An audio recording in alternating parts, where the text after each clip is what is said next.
Bismillahirrahmanirrahim. Assalamualaikum warahmatullahi wabarakatuh. Alhamdulillahi rabbil alamin. Alladzi ja'alana wa iyyakum min ibadihi shalihin. Asyhadu an la ilaha illallah wahdahu la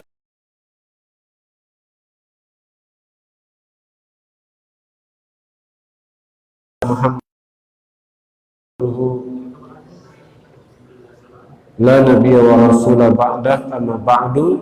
Allahumma shalli wa sallim wa barik ala Muhammad wa ala alihi wa sahbihi ajma'in, amma ba'du. Baik, para santri yang dimuliakan oleh Allah Subhanahu wa taala, pada kesempatan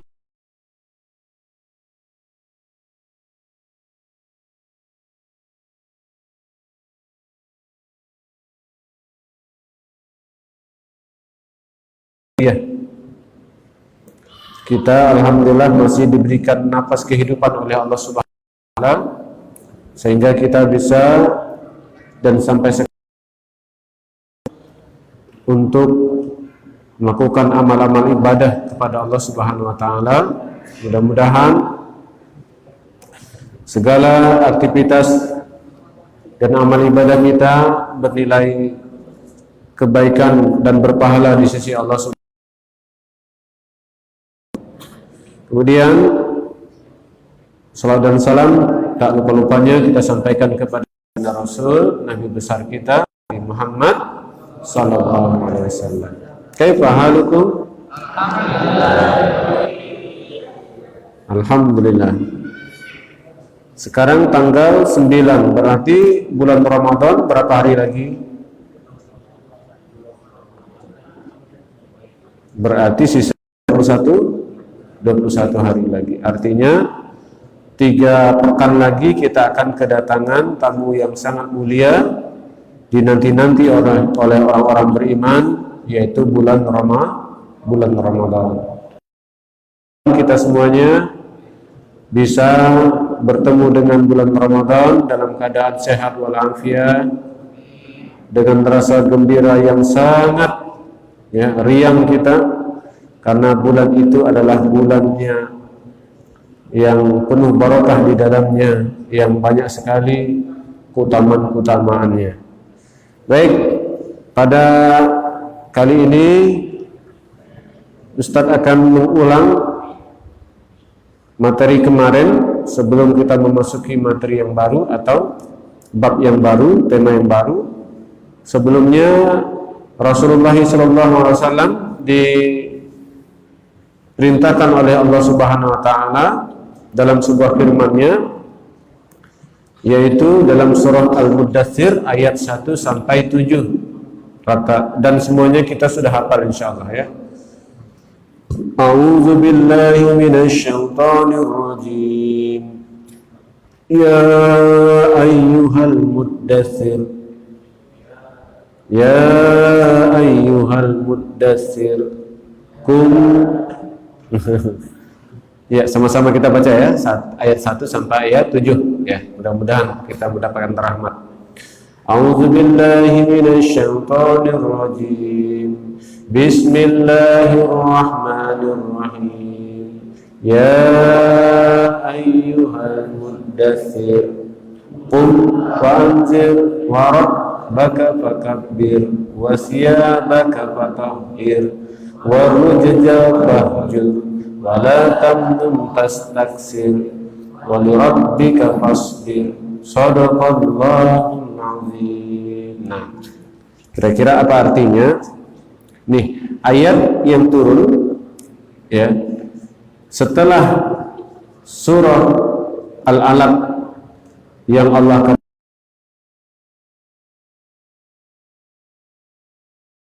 resmi Nabi Muhammad SAW diangkat menjadi Nabi dan Rasul.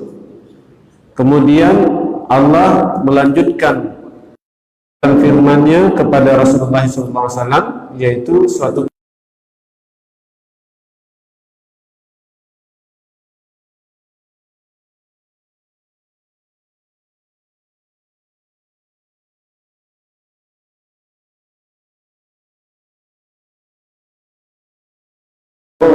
dalam bahasa di sini muddasir, yaitu orang yang berada dalam selimut. Orang yang berada dalam selimut itu kan enak. Ada rasa gimana ya? Antum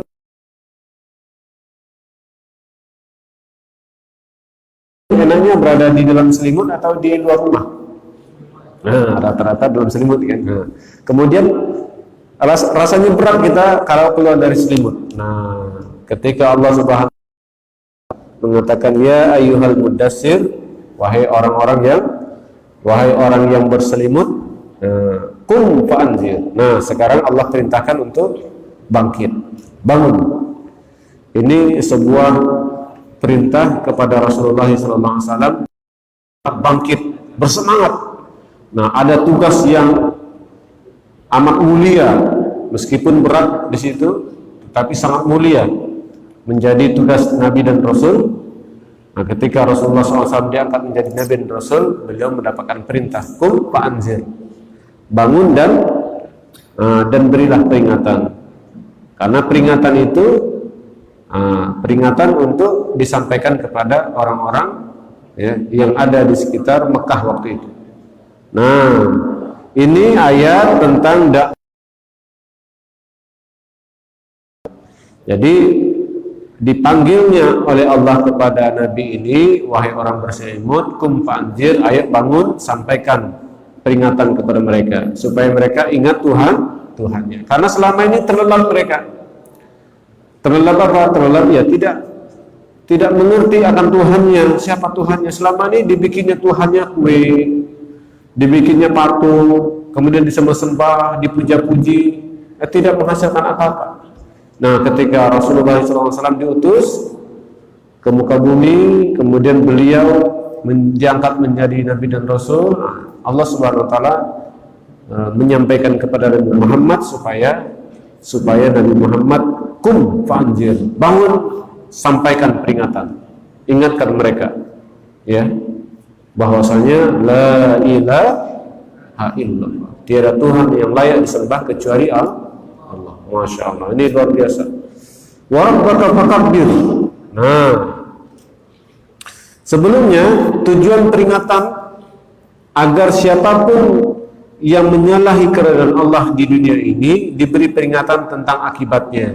Ya, akibat yang pedih kemudian hari, dan pasti akan mendatangkan kegelisahan dan ketakutan di dalamnya. Nah, jadi diingatkan supaya mereka diberikan peringatan, jangan menyalahi keridhaan Allah Subhanahu Wa Taala. Allah maha menciptakan, jadi tidak ada yang layak disembah kecuali Allah. Jadi kalau orang-orang kafir dahulunya, orang-orang musyrik itu menyembah selain Allah, Allah Subhanahu Wa Taala utus Nabi Muhammad untuk supaya mengingatkan mereka. Nah, akan ya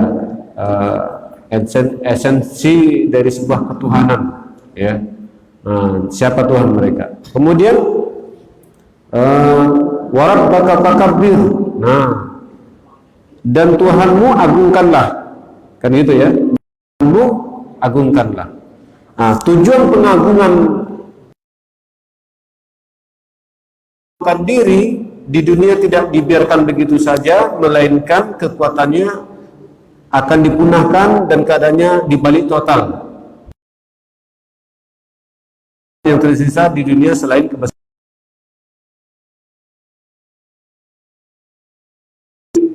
Ya, di masa jahiliyah, siapa yang paling kuat itu yang menjadi primadona. Siapa yang kuat? Nah, seperti Raja Hutan ya, yang kuat dia yang menerkam, dia yang kuat. Nah, seperti Abu Jahal. Nah, Abu Jahal itu dia kuat, finansialnya oke, kedudukannya tinggi. Dia nggak mau ada saingannya. Nah, makanya ketika Nabi Muhammad SAW tahu itu menjadi Nabi dan Rasul, dia ngikutin Nabi. Nah, itu salah satu bapak kebon. Dia tahu itu Nabi Muhammad itu apa yang dibawanya adalah sebuah kebenaran, tapi dia nggak mau. Nah, ketika Nabi segala kesombongan selama ini, perempuan, mohon maaf ya, perempuan itu dinistakan, dikucilkan, dianggap sesuatu yang kotor, ya. Jadi perempuan itu lemah sekali, hanya untuk ya memuaskan ya syahwat saja. Jadi perempuan tidak ada harganya. Nah, gitu, diperjualbelikan kayak mainan. Padahal dalam Islam laki-laki dan perempuan itu sama. Zakar wa unsa wa ja'alnakum syu'uban wa qabaila lita'arafu. Inna akramakum indallahi atqakum. Nah, yang paling mulia adalah yang paling bertakwa. Siapa yang bertakwa kepada Allah? Nah, ketika Nabi Muhammad ya diutus ke muka bumi ini menjadi nabi dan rasul, itu disampaikan oleh Allah, warabbaka fakabbir, dan Tuhanmu agungkanlah. Nah, ini pelajaran bagi kita semuanya. Siapa yang mengagungkan Allah, maka yang lainnya ikut menjadi besar. Mengapa? Karena Allah yang dibesarkan. Tapi kalau misalkan dia lebih mengagungkan partainya, lebih mengagungkan komunitasnya, lebih mengagungkan dirinya, lebih mengagungkan keluarganya, lebih mengagungkan selain Allah Subhanahu wa taala, biasanya akan hancur. Tapi kalau kita lebih mengagungkan Allah, Allah Maha Besar, yang lainnya kecil. Nah, artinya di sini kalau misalkan ada panggilan-panggilan Allah, segera dia tunaikan. Yang lainnya kecil. Makanya ketika kita sholat, ucapan takbir, Allahu Akbar, Allah Maha Besar. Jadi yang lainnya kecil. Nah, termasuk suku-suku di zaman Rasulullah banyak sekali, suku-suku, ya, suku Quraisy, Bani Hashim dan seterusnya. Ya, banyak sekali. Nah, jadi ketika Rasulullah SAW diutus, warabbaka fakabbir, dan Tuhanmu agungkan, itu kan semuanya menepis semuanya itu.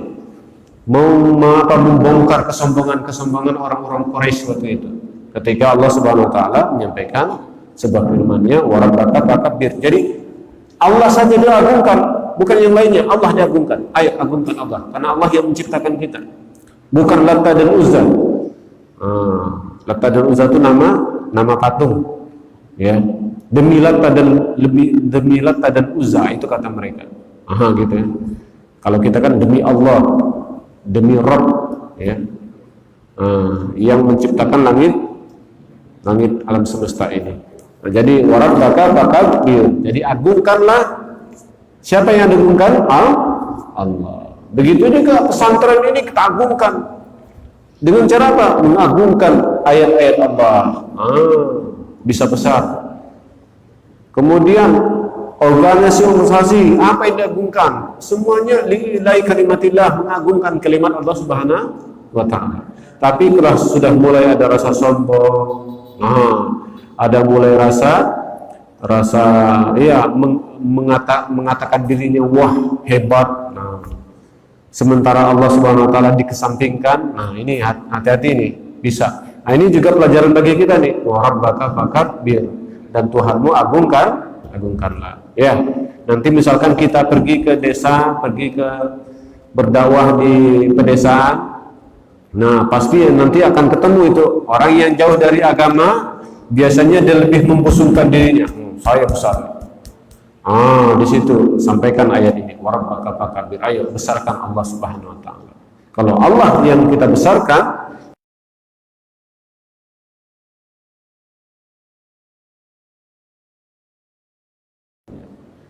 ya, organisasi kita Allah sendiri akan membesarkannya. Mengapa? Karena Allah Subhanahu wa taala yang kita besarkan. Wasiyabaka fatahhir. Nah, wasiyabaka fatahhir. Apa artinya? Pakaianmu dan bersihkanlah. Tujuan membersihkan pakaian dan meninggalkan perbuatan dosa agar kebersihan lahir dan batin itu benar-benar tercapai. Nah, kan di dalam pakaian termasuk pakaian apa? Pakaian tidak hanya maksudnya pakaian ini saja ya. Pakaian kita pakai, tetapi ada pakaian dalam kita, ya, di dalam fisik kita ini, hati, atau perbuatan dosa. Selama ini orang-orang Quraisy, ya kafir-kafir Quraisy, orang-orang musyrik itu ya mereka kan sombong, membangga-banggakan dirinya, mengagung-agungkan dirinya, kemudian mereka memiliki sifat iri dengki.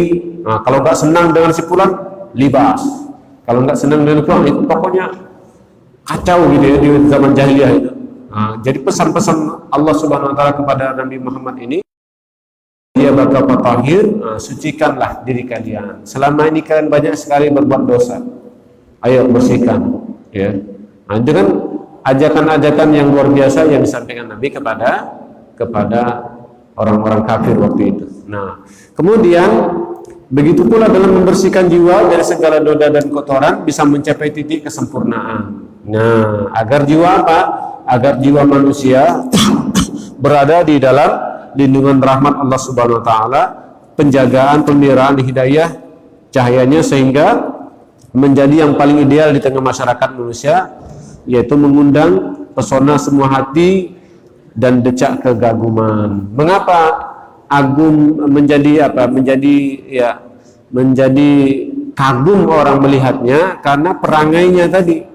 Nah, secara tidak langsung berarti wasiyabaka fatahhir, pakaian kalian itu dalam jiwa kalian itu bersihkan supaya apa? Nampak nanti agungnya, mulianya, bagusnya akhlak kalian.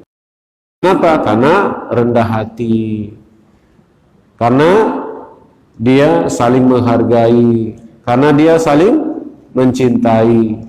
Nah gitu. Jadi kalimat-kalimat yang disampaikan oleh Allah, wasiyabaka fatahhir, kepada kaum kafir waktu itu supaya mereka membersihkan noda-noda dosa.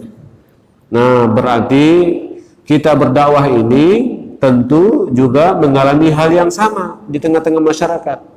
Ada pelaku-pelaku dosa, nah itu terjadi di tengah-tengah lapangan itu. Nah, sampaikan kepada mereka untuk meninggalkan dosa-dosa. Karena dosa itu al-ismu maha kafi nafsik wa karihta ayattali alaihin nas.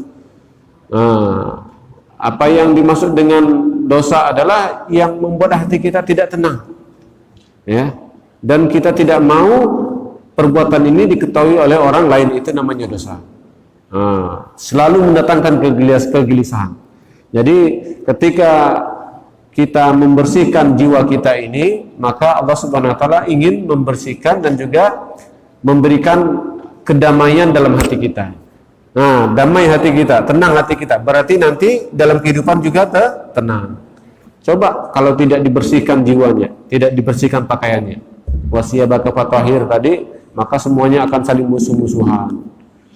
Ya, jadi begitu juga seorang pelaku dai, apalagi kita ya, seorang ustadz, seorang ulama, antum ini ulama nih, ulama-ulama dai-dai kecil, yang akan dipersiapkan untuk masa depan Indonesia yang lebih besar nanti, insya Allah. Nah, jadi apa yang harus kita bersihkan? Jiwa kita, jangan sampai ada rasa sombong. Ustadz tak boleh sombong, ya. Nah, kemudian seorang guru tidak boleh sombong, ya.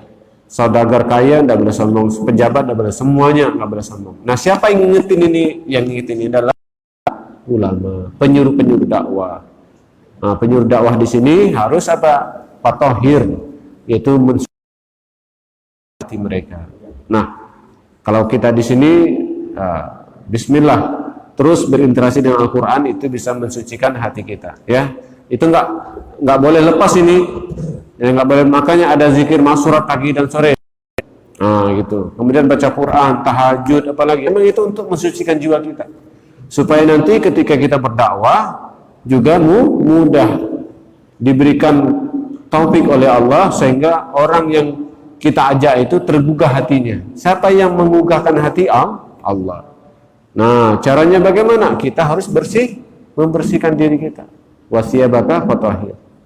Ya. Nah, begitu juga Ustaz harapan nanti ketika antum balik ke dusun, balik ke desa, nah, kasih tahu yang lainnya, jangan sampai mereka mengotori hati mereka, mengotori dengan perbuatan-perbuatan dosa. Minum tua, kemarin Ustaz ini apa, ikut gotong royong,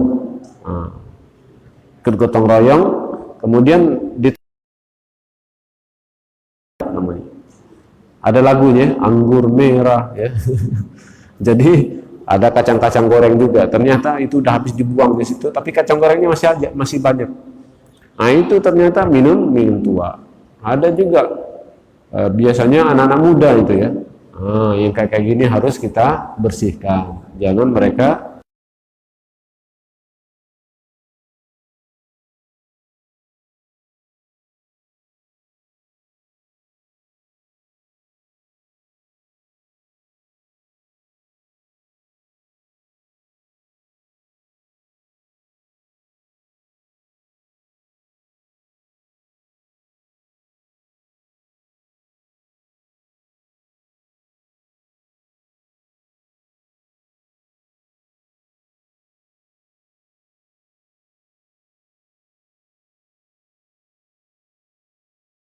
berkorban. Masya Allah, coba lihat, antum buka di ayat yang kelima ya, warru jejak fahjur. Ketika kita berdakwah jangan mengharapkan imbalan. Sekali lagi ini untuk dai ya, untuk orang menyuruh kebaikan. Nah, jangan mengharapkan imbalan. Wah, kalau proyeknya besar, banyak duitnya, amplopnya banyak, saya mau berdakwah. Kalau misalkan di masjid itu dikasih amplop 250, saya masuk. Tapi kalau 50, 100, apalagi enggak usah lah, terakhirlah saya di situ. Jangan ya, enggak boleh. Mengapa? Nah, karena kita berusaha dan tentu berkorban. Enggak ada yang enggak berkorban. Ustadz pernah waktu itu daerah Seluma ya. Ustadz dia bilang sendiri, mohon maaf kami tidak ada amplop untuk ngasih khutbah. Kira-kira Ustadz bersedia enggak ngisi khutbah? Ya Allah ya Rabbi ya. Masa kalau ada ustadz yang seperti itu ya, maksudnya tuh kalau gara-gara tidak ada amplop di situ dia nggak mau berdakwah. Nah, itu nggak mau ngisi khutbah, nggak mau ngisi ceramah karena nggak ada amplopnya. Ini dipertanyakan ustadznya ya, karena dakwah itu adalah kewajiban siapa? Dai. Nah kalau duit apa? Duit itu ya kita sendiri yang berusaha untuk mencarinya dengan berdagang, dengan apa gitu. Cuman misalkan kalau dikasih amplop boleh nggak usah ya, kita nerima kan, tapi bukan berharap. Nah mungkin ada ustaz transportnya untuk di jalan, mungkin untuk bensin, untuk materi ya silakan, dan itu biasanya sudah dibuat. Tapi tidak semua masjid kayak gitu. Ada masjid-masjid yang memang mereka butuh bantuan sehingga sepi masjid itu. Mengapa nggak ada ustaz yang datang? Nauzubillah subhanallah. Gara-gara amplop. Jangan sampai mata duitan. Kalau mata rambutan nggak apa-apa. Nah seperti itu ya. Lalu melupakannya. Nah para ulama menyebutkan dua hal yang harus kita ingat, dua hal yang harus kita lupakan. Apa itu? Dua hal yang harus kita ingat. Kebaikan orang kepada kita. Ingat-ingat terus kebaikan orang sama kita. Kemudian yang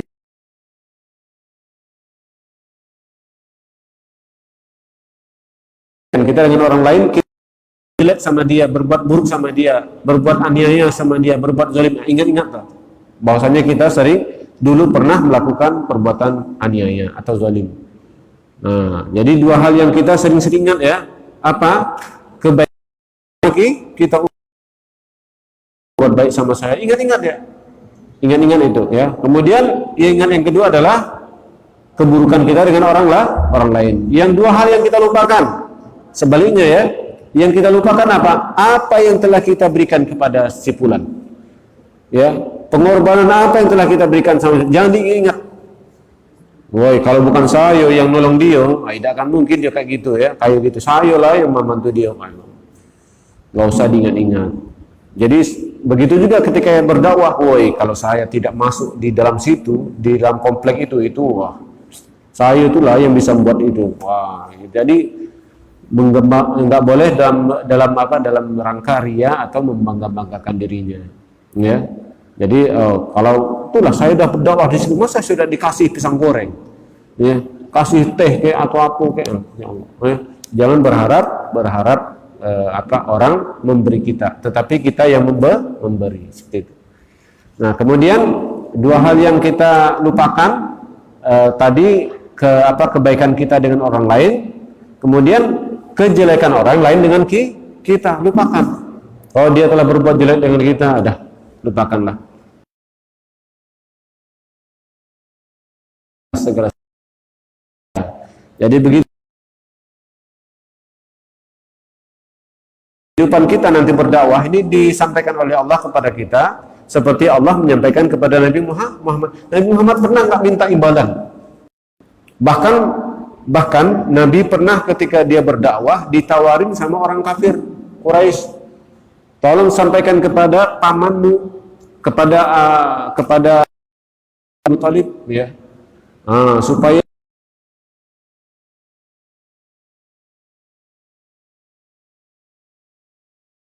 jika sekiranya mereka menaruh matahari sebelah kananku, bulan di sebelah tangan kiriku, berarti kan dunia itu kan, ya, saya tidak akan pernah meninggalkan. Nah gitu ya. Bahkan Nabi pernah ditawarin 3 ya. Pertama harta, yang kedua tahta, yang ketiga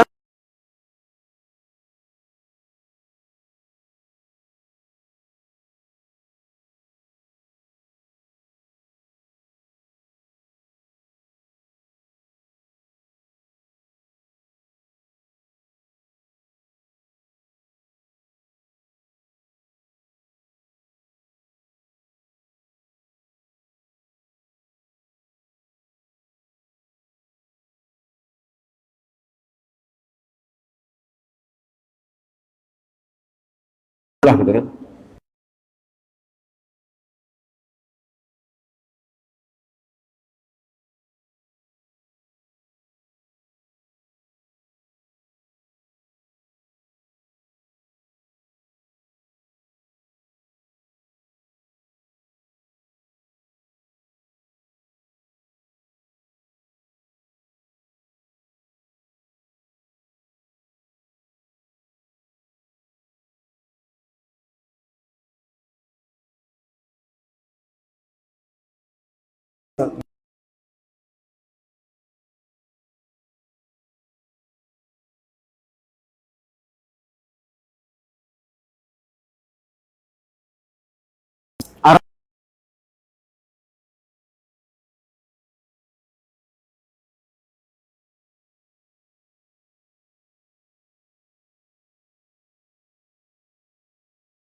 Juga ketika berdakwah, ini nih pilihannya.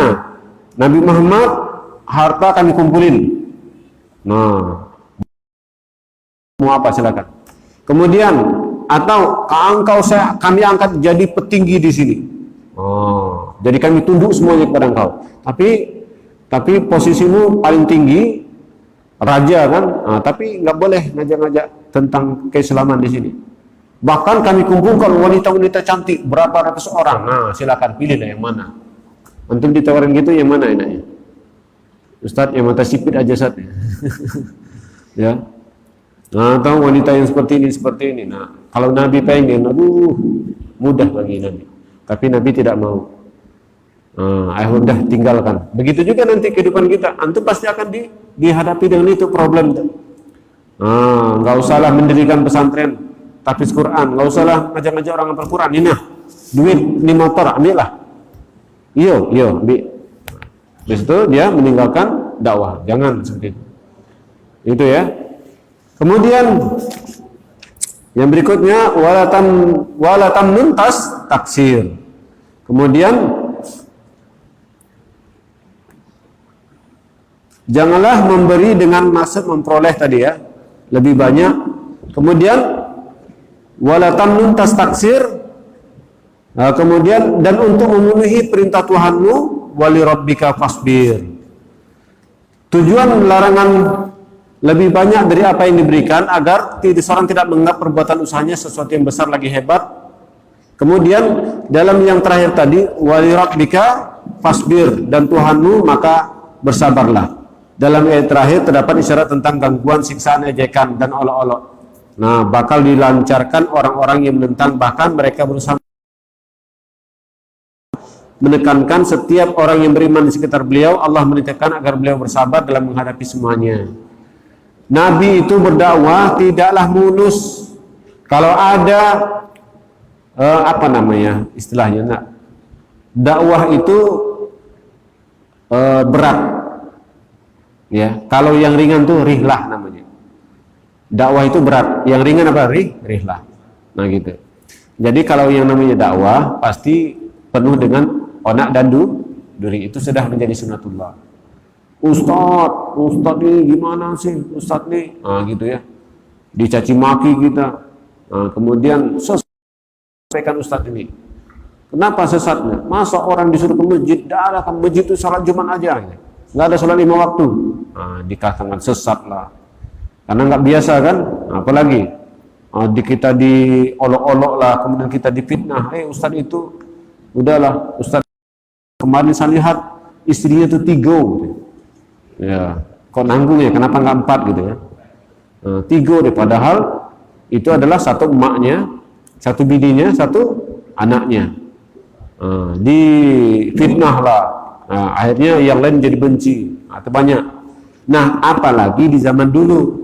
Zaman dulu itu orang berdakwah, Nabi melihat Sumayyah, ya, itu ditombak, mohon kemaluannya, ya, tembus supaya meninggalkan agama Islam ini.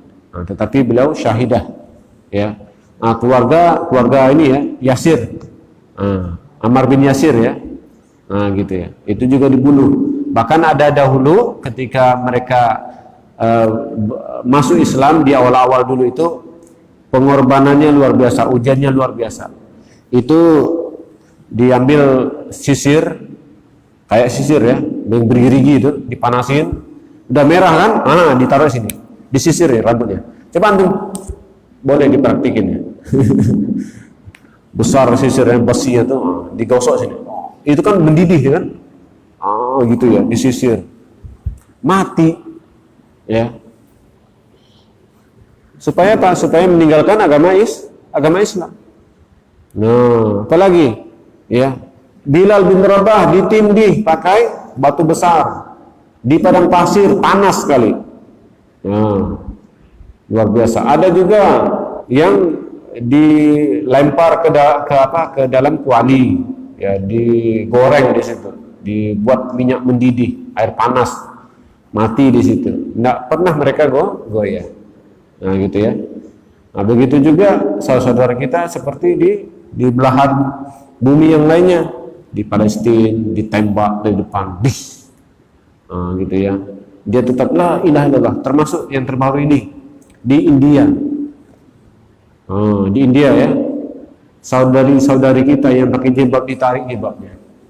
Allahu Akbar, Allahu Akbar, Allah. Ketika mereka pergi ke kampus, pihak kampus, mahasiswa orang-orang sana menolak, tidak boleh masuk kampus pakai jilbab. Tapi dia mahasiswi dia masuk dia. Allahu Akbar, Allahu Akbar, Allahu Akbar. Nah, dan itu ternyata berat sekali ujiannya. Nah, kalau kita jauh ujian seperti itu ya. Nah, maka dari itu kalau kita kena ujian atau kena olok, cemooh, kemudian dibenci, dizalimi, itu bumbu-bumbu dalam berdakwah. Tidak ada yang ringan-ringan. Nah, mungkin nanti banyak ya kehidupan antum nanti akan rasakan ya, ketika antum membesarkan sebuah lembaga, contoh lembaga Al-Quran, lembaga dakwah, lembaga yang lainnya. Ada orang yang tidak senang dengan kita, itu pasti ada. Ya, yang namanya kebenaran pasti ada kebatilan. Ada yang tidak senang dengan kita. Nah, begitulah perjalanan hidup. Tidak ada yang mulus-mulus. Ya, tidak ada yang mulus-mulus. Mungkin antum nanti pulang ke desa, itu tuh sultan tuh. Baca Quran terus tuh, itulah yang dibaca, tidak pernah baca-baca WA yang lainnya. Nah gitu ya. Tapi kalau kita nggak bergaul dengan mereka salah juga ya. Nah, sultan nanti pulang ke rumah bergaul juga dengan kawan-kawan. Woi, bro, apa kabar? Udah baca Quran belum? Nah gitu kan. Nah, yang belum bisa baca Quran belajar sama nih. Ajak mereka. Jangan di rumah kunci masuk, pas ketika liburan masuk rumah, kemudian kunci kamar, diam 3 hari 3 malam. Ya, bersembunyi di dalamnya, nggak tahu. Yes. Balas dendam ya, nah, gitu. Jangan. Jadi harus bermasyarakat, ya. Kawan-kawan kita dahulu yang pernah waktu SD, SMP, kunjungi, gitu ya. Nah, jadi kita bergaul. Ketika azan berkumandangkan, oh sorry bro, azan. Lagi yang harus kita puji siapa? Allah Subhanahu Wa Taala. Ayo, semuanya kecil, Allah Maha Besar. Ayo maju. Kemana bro? Sana. Saya nggak punya ini, nggak punya sarung. Aman, ada nanti mau kena di situ. Nggak tahu pakai cara-cara wudhu yang benar, ajarin.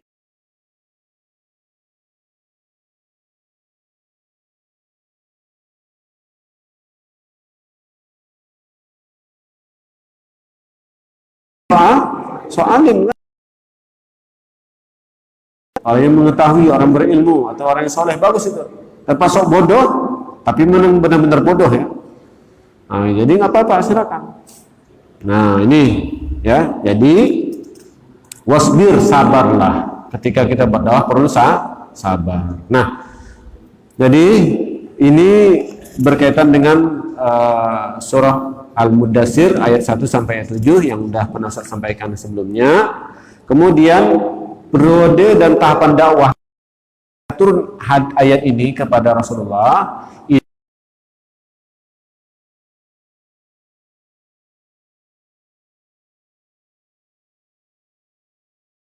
Nah, 3 tahun di Mekah itu 13 tahun. 3 tahun itu dakwah, 10 tahun. Nah, gitu. Terang-terangannya itu ketika Umar bin Khattab masuk Islam. Nah, ketika Umar masuk Islam, siapa di antara kalian yang berani mengganggu Muhammad? Besok istrinya bisa jadi janda, anaknya jadi yatim. Tunggu saya di sini. Awas, siapa yang berani mengganggu Muhammad? Tidak ada yang berani. Orang mikir juga kan, ngapain pula anak saya jadi yatim kelak? Istri saya dari janda, dan dia orang kelak, gitu kan? Dia tidak berani ciut dia. Karena apa? Umar bin Khattab. Jadi dakwah Nabi Muhammad SAW 13 tahun. 13 tahun di Mekah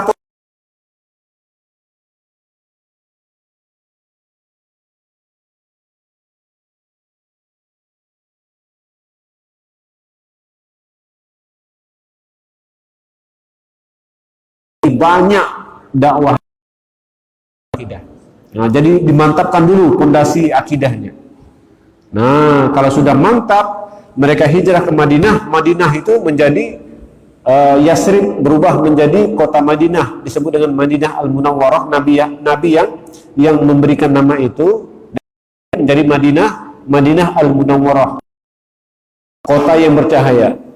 Nah, bercahaya dengan keislaman, keilmuan. Nah, gitu ya. 13 tahun di Mekah, 10 tahun di Madinah, 13 tahun ngajak orang kepada tauhid. Nanti antum pulang ke kampung, ada melihat ritual-ritual apa? Ada si fulan memuja-muja batang pohon besar. Gitu ya.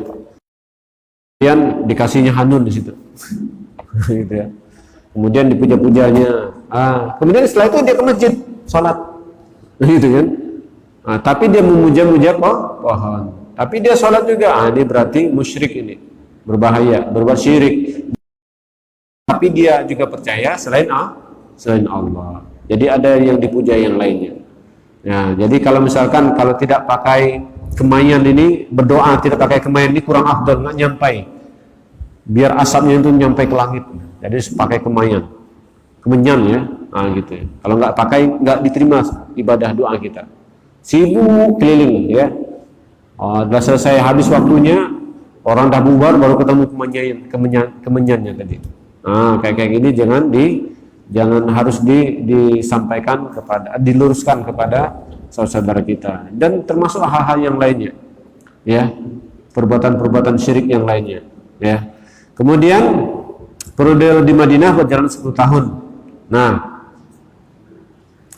baik, kita lihat ada tahapan pertama, tahapan jihad untuk berdakwah. Nah, 3 tahun dakwah secara sembunyi-sembunyi. 3 tahun ketika Nabi berdakwah di Mekah. Nah, mengapa di Mekah? Karena Mekah itu tempat sentralnya atau pusatnya orang beribadah. Ada Ka'bah di sana ya. Nah, dulu sebelum Nabi Muhammad SAW dilahirkan, itu di Mekah dulu terjadi penyerangan dari tentara Abraha dari Yaman. Nah, mereka tidak suka dengan Ka'bah. Dibawalah pasukan bergajah, kemudian mereka ingin menghancurkan kota Mekah, yaitu menghancurkan Ka'bah. Farsala alaihim tayran ababil tarmihim bihijaratin min sijil faja'alahum ka'asfin ma'kul. Nah, ini jadi dulu sampai sekarang ya, Ka'bah itu menjadi pusat sentral orang beribadah. Nah, di zaman jahiliyah dulu ini menjadi tempat penyembahan berhala-berhala, patung-patung itu disandar-sandarkan di dinding-dinding Ka'bah karena sentralnya di situ. Nah, maka Nabi ya, dia mendakwahkan berjihad untuk berdakwah ini ya diawali di Mekah tadi ya, di Mekah tadi. Nah, maka dari itu ada kawanan-kawanan yang didakwahkan Nabi, yaitu kawanan apa? Kawanan-kawanan maksudnya itulah teman-teman dekat mereka, teman-teman dekatnya Nabi. Seperti siapa? Abu Bakar As-Siddiq. Nah, ya. Kemudian disebut dengan As-Sabiqul Awwalun, orang yang pertama-tama didakwahi oleh Nabi. Kemudian Ummul Mukminin Khadijah binti Khuwailid ya. Nah, pembantu beliau Zaid bin Harisah, anak paman beliau Ali bin Abi Thalib. Nah, pertama-pertama diajak itu kalau laki-laki yang paling dewasa pertama masuk Islam itu adalah Abu Bakar. Kalangan perempuan yang pertama masuk Islam adalah Khadijah, istrinya Nabi. Kalangan anak-anak siapa? Ali bin Abi Thalib. 3 orang itu ya, As-Sabiqul Awwalun yang pertama-tama. Nah, kemudian menyusul yang lain-lainnya. Nah, disinilah nanti Ustaz lanjutkan ya bagaimana dakwah Nabi itu sembunyi-sembunyi, person to person. Nah, begitu juga nanti antum punya kenalan, teman dekat. Nah, teman dekatnya dulu diajak. Supaya apa? Supaya teman dekat itu bisa menguatkan kita nantinya, membela kita. Nah, ini metode dakwah ya. Nah, dan insyaallah nanti kita akan sampaikan lagi pada kesempatan akan datang. Demikian, wabillahi taufiq wal hidayah. Wassalamualaikum warahmatullahi wabarakatuh.